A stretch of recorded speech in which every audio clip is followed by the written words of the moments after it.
Баршаңызға қайырлы күн. Қуырылған тұшпара жеп көрдіңіздер ме? Егер жеп көрмеген болсаңыздар, менімен бірге соңына дейін болып дайындап көруге кеңес беремін. Ең алдымен табамызға сармайымызды салып, ерітіп аламыз. Еріген сармайымыздың үстінен тұшпарамызды салып, жақсылап араластырып қуырып аламыз.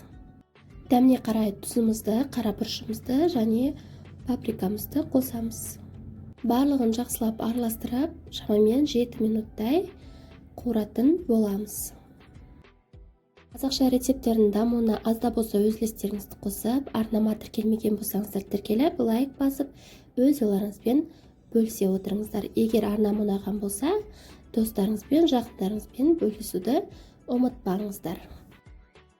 Үстінен суымызды құйып, қақпағын жауып, бұқтыруға қалдырамыз. Шамамен 15 минут аралығында.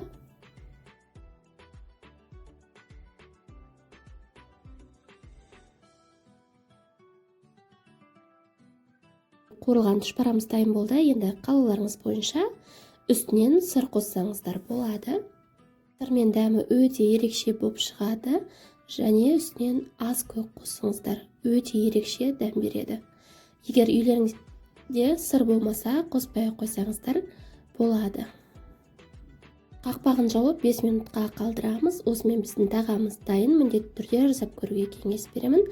Арнама тіркелмеген болсаңыздар, тіркеліп алуды ұмытпаңыздар.